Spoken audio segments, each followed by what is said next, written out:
Actually, this was the least expected. This musical wasn't actually in the pipeline. Initially, we were told to reprise or restage one of our previous musical, Drunk Before Dawn. We also explore about another musical that's something got to do with mysterious murder, and it was shelved. Along the way, something happened. I went to Bacalalang, Sarawak, trying to do some documentaries about the people there, and something from the 13 or 14 interviews or testimonies we recorded sort of inspired a thought. It started when Jane gave me a call. She wanted a new direction, and she told me bits and pieces about the story. As I walked, I have this name, and it's like Esya. And so as I walk, and then after that, I keep seeing words that sound like Esya. So when she told me the story she wanted to do, so immediately I said, yes, I think I've got the name, it's Esya. We found that a lot of the youth that came from very good godly Christian families, in fact their grandparents were from the Bacalalang revivals.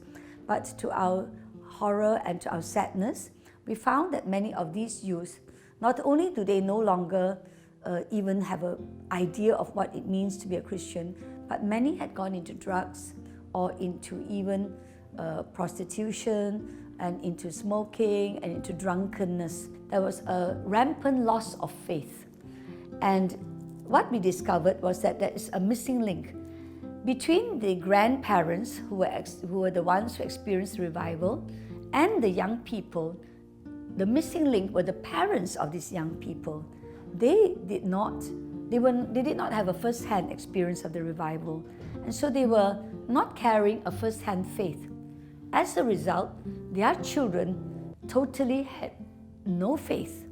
And I think this is the story we're trying to tell, so that even parents need to be aware that if you do not share the stories about your own faith, and you do not pass on what your faith is about, the very children of the revivals can be lost. So each generation must pass on the stories to the next generation. Hi, I'm Teresa. In this musical, I played the role of Esya, or Aliza. Esya was really a young girl who's really full of life, and she's a little naive but thinks she knows it all. Very much curious and adventurous, wanting to break free from the norm. I think I definitely have grown. I must say that it really stretched me. It really stretched me. I've grown spiritually. I have grown in sense of knowing the how and how to use my body, how in terms of the arts. Then yes, I definitely have grown. My name is Gabriel, and I play the role of Balang in Esya. He is like a wolf wearing a sheepskin. He tries to be a nice guy, the perfect guy, if I would say. You know, being gentleman, cool, absolutely charming and suave and you know, good with his words. But on the inside, he's actually a pimp, and he manipulates women and forces them eventually into prostitution. Playing the bad guy role is fun, you know, because you get to be someone you're totally not in real life. You know, so it's a new experience for me, especially because I've never played the role of a bad guy before. So being here in this musical, going into the deep end as the villain was something totally new, a new challenge for me. We actually have a Balang, and we actually have a Esya. So telling me the Balang actually killed someone? No, I didn't kill her. Wanted to. The actual Balang wanted to kill the father. Oh. His own father. Wanted to kill his father. Actual Balang lived in a dumpster for a while. It was difficult because obviously I'm not a pimp in real life, you know. So it was difficult in a sense we have to research and understand how does a person like that think, you know, how does a pimp think, and how does a pimp look at women? Very simple, money, you know. they look at them as dollar signs. I'm head of crew for this production. I'm also part of the stage manager team, so I help Charmaine and Angeline.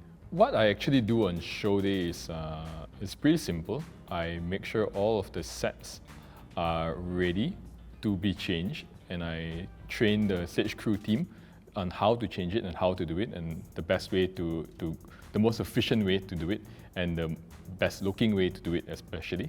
I also handle to some extent the props and also backstage discipline.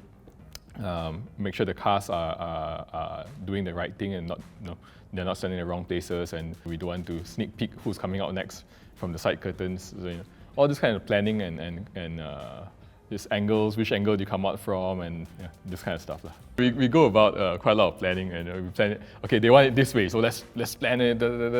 Rehearse it, and they go like, oh, now we change that. Yeah. The one thing that they always tell you that change is one thing that's really constant. In a production, you really need a lot of patience. You really need a lot of grace. We receive a lot of grace from our Savior, and we have to give it back to all of the directors that need to keep changing things. We also need to give the same grace to the cast, and we still need to give the same grace to everyone else in the production. And when they need change, we change. Simple as that. We don't question, we don't argue. We just get it done. Ronnie approached me several months in, I think, probably around February or March, and he offered me the role of assistant producer. I've always been on stage acting. I want to see what happens behind the scenes.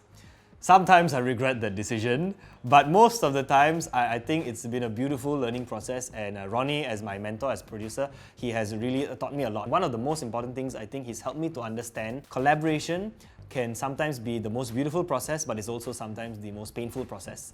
It is learning to deal with the input of so many different people, my creative director, my book writer, my cast, my crew members, and just listening to all of that, taking it all in and making the best decision out of it. And it's difficult because sometimes you just want to make a decision fast, and I'm that kind of person. I just want to make a decision quickly and get it over with. You can't always work like that, especially in a musical. It is a creative process and a journey that needs to be developed, and different kinds of people have to give in their input, and you have to learn how to deal with people. Previous years, what I always had to do is I had to work with kids about like 8 to maybe 15. And so it's like, just controlling, like babysitting a bunch of kids and getting them to work and things like that. Whereas this year, we have a close-knit team, and I have a lot of memories here and there. Here and there we were sharing and laughing about, and I think that for me, that so far has been the best part of Esya. I really feel that the most memorable moment for me is the moment where Esya realized that the decision she makes is not so right, and she wanted to turn away from it. However, she really went too deep into it. Thus, it takes so much of her to actually get out of it. And it speaks a lot to a lot of us in our lives nowadays. What I would like the audience to take home is to realize that the destiny of an individual is very much determined by the choices they make. Especially with choices that we make that ends up with us feeling regretful. I think I would like the audiences of Esya to know that there can be total redemption, not by ourselves, not done by our own hands and strength, but really through the grace of God. Yeah.